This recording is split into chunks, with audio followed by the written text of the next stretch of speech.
So let's dive right into the topic itself. So companies really know when a recession hits, they need to pull out of growth mode and start thinking about where they can cut excess expenditures. And it's easy to, it's easy to make mistakes. It's not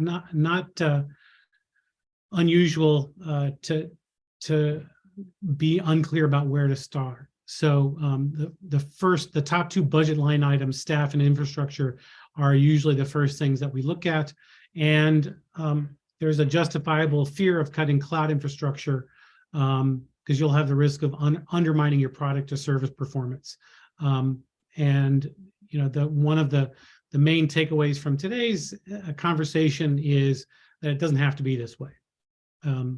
So I'm going to just preview a little bit. In this session, we've actually got three panelists, industry leaders from AWS, Firebolt, and Zesty, and they're going to be discussing their approaches and the best practices that they're using to manage the challenge of cutting cloud waste without compromising performance. So I'm going to go ahead and let our panelists introduce themselves, and then we'll get started with the panel discussion. We are going to have a dedicated time for Q&A at the end of our panel discussion. And one easy way to make sure that we see your question is to just type it into the Zoom chat. Type your question in there, and we will get to as many of those questions as we can after the panel discussion portion is completed. So, Mark, why don't you first introduce yourself? Sure. Mark Weiss. I've been at AWS almost 5 years, and I'm the Cloud Ops category lead. So I help partners grow with our partner org and with AWS Marketplace as well. Excellent. Michael, can we hear from you next, please? Sure. Yeah, so Michael Gezin. I'm the Director of Finance at Firebolt for the past year and a half.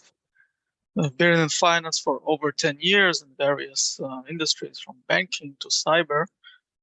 Now in the data sphere, which is what Firebolt does. It's a cloud data warehouse. As part of my ongoing job is to monitor cloud costs and find optimizations wherever I can. So this is an area I've been focusing on greatly recently. Great, thanks. Oh, and Michael, you might want to move your mic a little bit closer to your mouth. The audio is a little bit low. Thank you. And finally, Ophir, can you introduce yourself, please? Yeah, hi everyone. So my name is Ophir. I'm Zesty VP of Finance, and I manage the finance and legal team. CPA with over 15 years of experience in enterprise and startups. And married to Sharon, father of two. Great to meet you.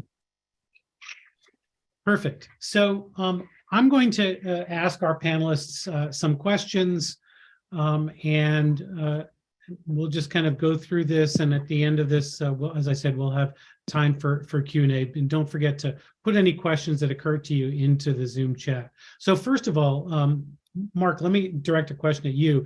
How do you tackle company expenditures to improve cost efficiency during a recession, right? When in tough economic times, what are you guys doing? Sure. Well, I would think about tackling your costs as a visibility journey, actually. And at the beginning, to be honest, you're somewhat dealing with chaos. You're trying to figure out who's using what resources in the cloud, how are they being used, where are they, what are the resources? So it is a little bit of chaos at the beginning of looking into your cloud cost expenses, to be honest. Then you're going to start building awareness. So what teams are using what services and why are they using them? So this is step number one, building awareness in who's using what services, how are they being used, why are they being used, right? The next step would be putting safeguards in place. And this is usually where people pause a little bit. This is thinking about compliance, security, Now that you figured out what resources are being used and what services are being used, are they being used correctly, right? So safeguards is where everybody takes a pause. The next step would be governance. So making sure that the right teams are using the services, and, you know, starting to really check the box on, are the services being used correctly by the right teams? And the last step, to be honest, is optimization. So optimization comes sort of last because you need to have your tag methods already in place. You need to know what teams are using what services and what they're using them for, and then you can start optimizing the costs of the services. So that is sort of the journey I would say that most companies need to take when they're tackling their cloud cost expenses. Got it. Got it. Ophir, I'd be curious to know your perspective on this question. How are you guys looking at expenditures to improve cost efficiency? Yeah, so I look at it on a wider side. So basically, when you look at top expenses of SaaS companies, you'll see 5 major costs. You have employees, facilities, cloud, marketing, IT, and software. And cutting costs of each one of these can impact your business in a positive way, but that can have a negative effect as well. So for example, employees, so we know that layoff can have a major impact on company image and decrease employees' sense of stability. Marketing, so we know that there is a direct correlation between marketing activities and the top line. And cutting marketing costs like event and digital marketing would have a major influence on brand awareness, sales enablement, and can eventually eat your qualified leads and booking. When we look on facilities, so we know that hybrid work model and fully remote can decrease rental costs, so it's a tempting option. But this would mean less interaction with colleagues and affect your employee coordinate and basically the company culture. So regarding IT and software, so 2023 is not an easy financial year, and I believe, and I'm telling you all, everybody and everyone should renegotiate the prices and negotiate any price. And looking for area to cut costs is vital, especially now. But it's more important to be very intentional before you make those cuts, because, for example, if a company decides to reduce their software budget, somewhere down the line, this decision can have an effect on sales and product development. So you need to be here and there. And cloud. So with cloud, as Mark mentioned, you can get creative when it comes to cutting costs, whether by analysis of what you're actually using, researching which cost-saving solutions are in the market, and of course, speaking with your account manager in AWS to see what they can provide. Bottom line, improving cost efficiency isn't easy, but it should and can be done in a careful way. Got it. So, Mark, coming back to you, why do you think cloud costs should be a focal point as we are facing these tougher economic times? Well, as we know, cloud costs are one of the largest costs for any company, the infrastructure costs. So they somewhat have to be a focus as companies zero in on their budgets. They're looking, you know, as we said initially, they're looking at their staff costs, they're looking at their infrastructure costs, they're looking at their fixed costs of their offices. So naturally, cloud costs is going to be a focus, right? Now it's just doing it. How do you go about it? How do you do it the right way? What is the process to do it? How do you balance cutting the costs with performance, as we said initially? So, you know, I would say you have to be somewhat pragmatic and methodical about looking at your cloud costs. And there's different stages of looking at this that we can go into a little bit later in terms of what are the things that you look at first and what are the things that you look at later. What are the easy things to do and what are the more difficult things to do? So I'll talk to that. I think there's more questions coming up, so we can dive in deep on that. But I would say overall, you know, why to look at the budget of infrastructure and your cloud costs? Because if you're going to have to slim your budget in a tough economic time, that's going to be one of the big items on the list. Got it. Got it. Ophir, what's your point of view on this, on why the focus on cloud costs? Yeah, so I can quote one of our biggest customers. He said to me last week that management that didn't prepare themselves and failed to do a cost optimization yesterday might find themselves unemployed in the near future. And today we are seeing the consequences of the recession. Those who weren't ready and hysterical are chasing for quick wins. I think that the good news is that we know that there is like a quick wins in the cloud area, whether it's with EDP, and Mark will discuss about it, Arise, saving plans, and etc. Also, we know that cloud cost has a direct implication on your cost of sales and gross margin. And in these days, gross margin can impact your valuation significantly. So this is a good focal point to start with. Got it. Got it. Okay. So moving on, I want to address this question to Michael. In your experience, what are the best strategies for reducing cloud costs? What are the easy wins that can be a great way to get started? Yeah. So there are several areas that we can categorize them as easy wins. I would start with probably the most obvious one, and that would be the various commit options. So people sometimes they have a fear of to commit, and that's actually one of the things that people should avoid. So if you have a good way of forecasting your spend, don't be afraid to commit, because there's a lot of savings there, especially AWS offers several options, and I'm sure Mark will discuss it. But you can get really good savings, even up to like 50% of your compute costs. Another way of getting really easy quick wins is around spillage of resources. So you want to identify resources that are being run when there's really no need for them. For example, if you have compute instances running and they're not used, you need to find ways of stopping them. If you have storage that's filled with the data and that data is not needed, you need to clear it and you need to delete it.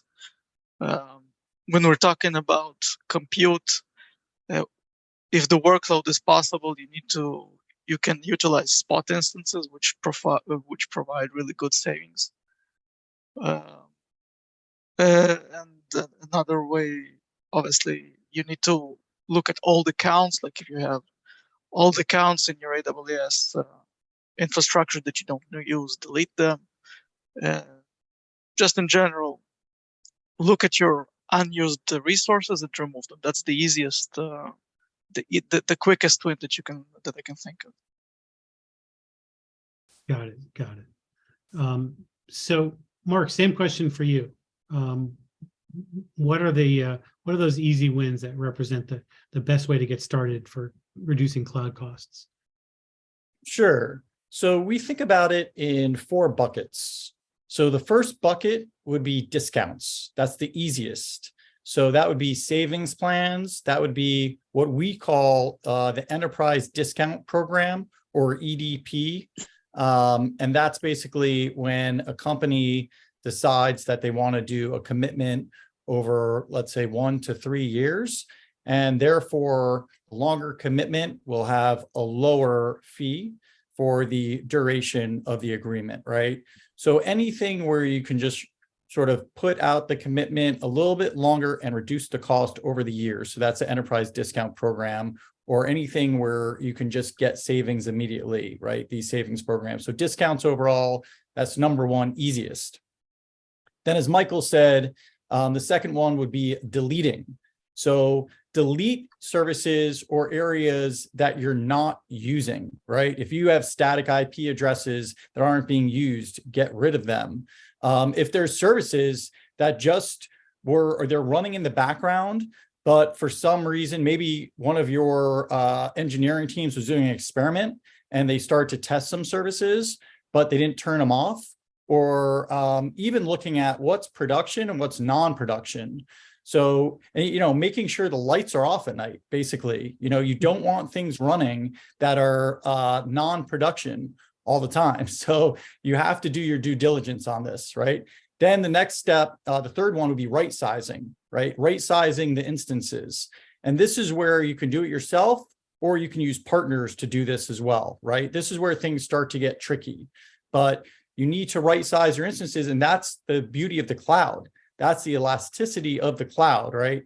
That you can continually right size the instances that you're using, but you do have to do that over time and over again. And then the last would be suspending. Suspending services that you don't always need to use. And again, this is a little bit of what is production, what is non-production, what needs to be running 24/7, what doesn't need to be running 24/7. So think about that. You know, is there certain things that need to be stored long-term versus short-term that you need access to? All these have different costs. So those are the, you know, 4 buckets I would really say you have to zero in on. Number 1, discounts. That's easy. Deleting, right sizing, and suspending. Got it. Got it. Thank you very much, Mark. Yep. So next, where does cutting cloud infrastructure costs become more complex and difficult? And Ophir, I would like to start with your perspective on this. Okay. From my view, it gets complicated when it can have an implication on the performance and stability of the application. An example of this is I think that in general, I think that changing infrastructure is not an easy thing to do and can be scary. Many times, embrace the change will cost you more. And at the end, there is always a prioritization issue.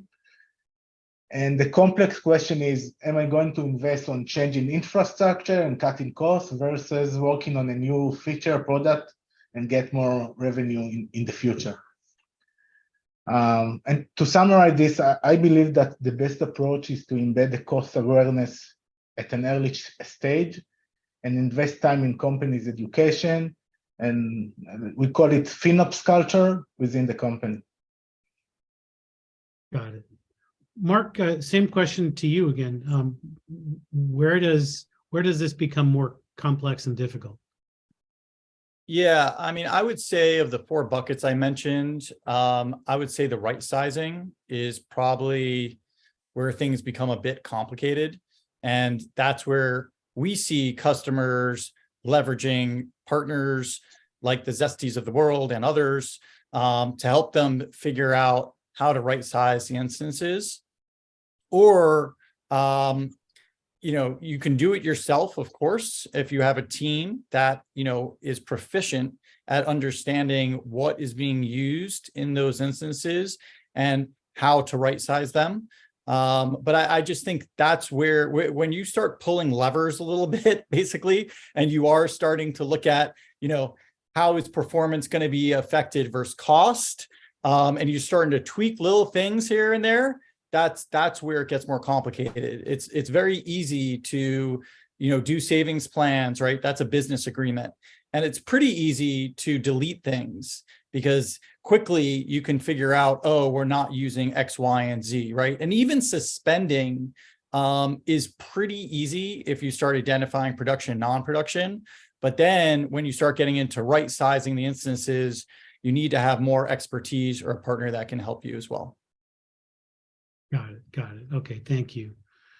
So, Michael, what management practices have you implemented in your company to minimize excess cloud waste? Yeah, so obviously the thing that leads us first and foremost is, as both Mark and Ophir mentioned, we need to work on the mindset of people. So that's half the battle. So a lot of what we do is focused on that. So if I'll give specific examples of things that we do, for example, we have a bi-weekly meeting with our DevOps team, where we discuss both cost-saving initiatives and certain events and issues that cause the cause the financial impact. We make sure that there's an ownership around these cases and that those are being resolved. Other than that, we have ad hoc sessions with the wider engineering organizations where our focus there is mostly to explain the connection between their actions and financial impact. So sometimes people can do various tests or turn on various services and they don't necessarily see the impact. So we could show examples, we can show financial impact, and the more we do that, the more they understand it. And we already see that in action. So we see people already starting to come to us with suggestions and coming to us and say, okay, I'm about to run some tests. I think it's going to cost X. So that was not there before we started these sessions. Another thing that we do, and we started recently, is basically if one of these initiatives creates savings, we post it in a relatively large audience. So we want to celebrate that achievement.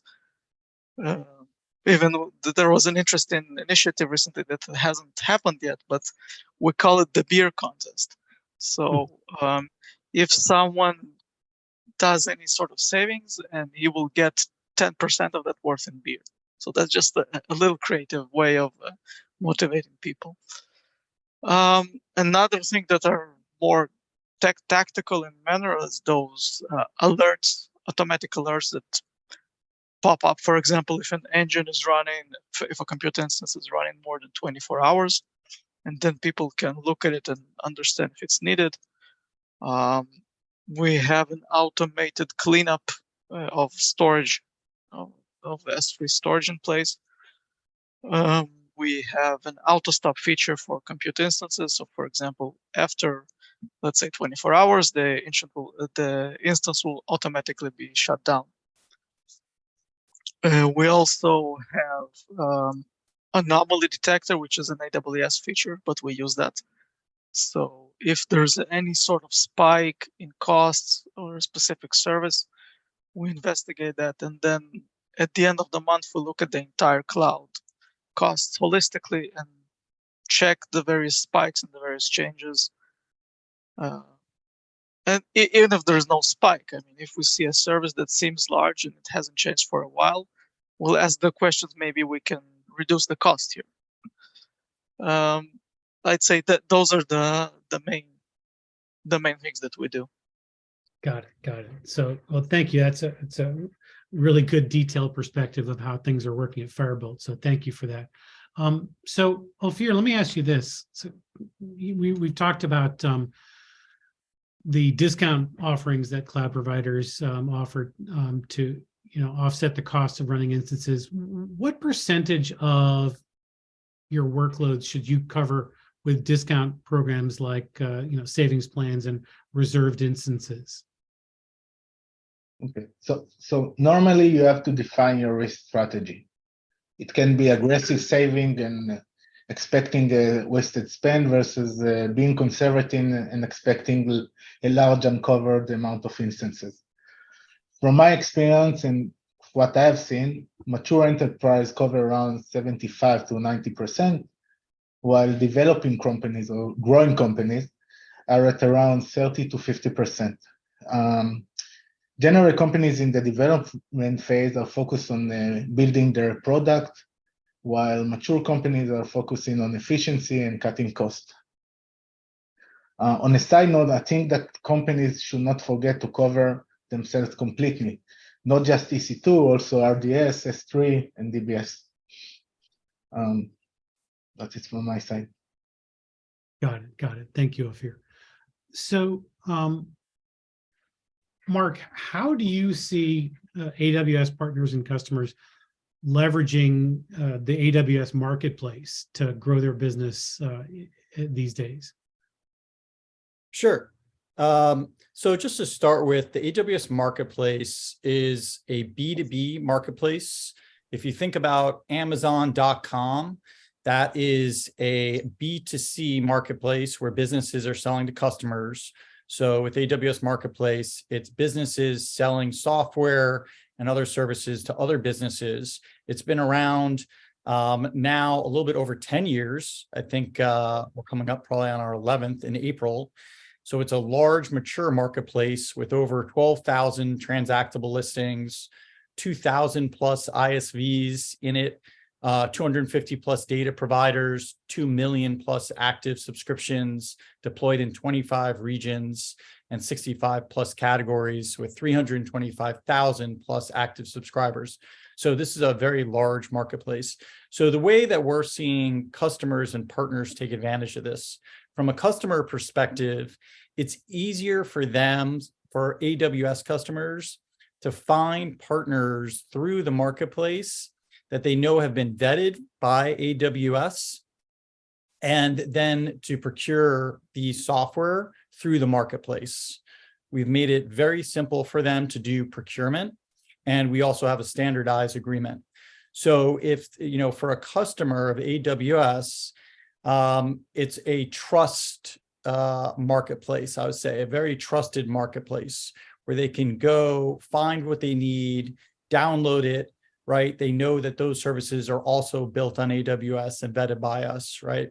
And also, if they do have an EDP with us, they can draw down on that EDP commitment by purchasing through the AWS marketplace. So they're incentivized to purchase through the AWS marketplace, meaning that they can retire some of the commitment that they have on that contract with us. So it's another benefit for them. But overall, it's really helping them find, deploy, and procure software that's built on AWS.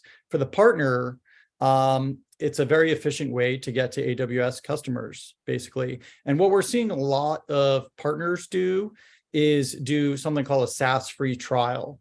So they'll have a SaaS-free trial embedded in their marketplace listing, where one of our customers can easily come to that listing, click on that link, try it out for 30 days for free and see how it works, right? So we're seeing basically customers want flexibility right now, and they want to go to a trusted source. They don't want to take a lot of risks. They want to try a little bit before they buy, as they should. And the marketplace easily facilitates that for them. So from a partner perspective, if you're looking to help, your service, your products get in front of AWS customers, the marketplace is the best place to do it. For a customer, if you're looking to find software and services that are going to help your business grow or optimize costs, the marketplace is really the best place to do that as well. So that's sort of how we view the AWS marketplace. It is really embedded in the AWS ecosystem at this point and growing very quickly. I can add as well, Mitch, that we at Zesty, we try to push every new deal or renewal via the AWS marketplace. I can say that it reduced our sales cycle by 30%. And for me, as a finance guy, you don't need to worry about collection anymore, which is important. And more of the AWS sellers support us with complicated deals. I can say that when we started this partnership, we didn't understand the impact of the marketplace, and now we are very happy with the result. So from the partner side, this is an amazing journey for us as well. Got it. Excellent. Thank you so much. So finally, before we wrap up the panel discussion, I'd like to hear from each of our three panelists. Any advice you would give to organizations looking to not just keep your cloud costs down, but also find opportunities for growth during a recession? And let me start with Michael for that question. Mm-hmm. Yeah. So I think we already touched quite a lot of these points, but I think, again, the main point is start with the mindset. You need to get your leadership buy-in. You need to make sure that they're on board, especially engineering leadership, that's part of their considerations, that's part of how they think of building the products and how they test things and how they utilize the resources. Another thing is, you as a finance professional, sometimes people treat AWS as a bit of a black box, but you need to get a deep understanding of the ins and outs of the services there. I guess the second you do that, the second you have those two things, everything else becomes much easier. Then you can go to all the tactical solutions that we discussed. That's what I'm thinking of. Okay, thanks, Michael. So, Mark, how about you? Overall kind of takeaways, advice that you can offer for not just cutting cloud costs, but finding places to grow. Sure. I would say a lot of companies in tough economic times, they don't focus on differentiating their product and becoming a market leader. And really, a lot of companies, and one of the ones I used to work at called Trulia, they grow a lot through a recession, actually, because it's an opportunity to take market share. When I started at Trulia way back in 2008, it was the real estate downturn, and everybody was, running from real estate, and they were worried about real estate sites, right? But actually, Trulia was able to take advantage of that time in the market because real estate agents need to advertise more and needed to get in front of customers more, right? And they helped with that, right? And they started to differentiate from some of the other platforms, and they grew a large amount. So I would say, on top of looking at your cloud costs and your profitability and, cutting certain things, I would really focus on the product. How is the product going to differentiate in the market for growth during this time, right? The cloud is the infrastructure. You can optimize that, but that is not going to change your core product. So I would say, be focused. Don't take your eye off the ball on what you're trying to build and differentiating your company in this time, because there are many, many companies that win in a recession, and there are many companies that will fall off, that aren't strong. So, we are the building blocks, but we cannot create your product. So think about that. Streamline the building blocks, right? But focus on what you're good at, which usually isn't optimizing the cloud. Got it. Focus on differentiating is what I would say. Yeah, that's phenomenal advice, and well articulated. So thank you, Mark. Ophir, I'm going to end up with you. What would your advice be? I think they covered everything, but to me, there is a simple answer to this question. As Michael said, track the expenses on a monthly basis. Think of it as an evolving project, not just a one-time thing. And of course, discuss this with your management. And I think that you should allow the R&D leaders to set the KPIs, and this will cause the engineering involvement and ownership. And I think it's important that you will have achievable and realistic targets. For example, not to cut the cost by 70%, start with 10 to 30, and let the R&D celebrate this little win within the company. I want to thank all of you for coming today, and I hope that the information that we shared will help you to start your own journey to better manage your cloud expenses. Thanks also to Mark and Michael and Ophir for this great conversation. Hope to see you all again at future events, and you'll probably hear from us in the next few days. We'll send out maybe a little summary of today's session, and we'd love to stay in touch. Thank you very much.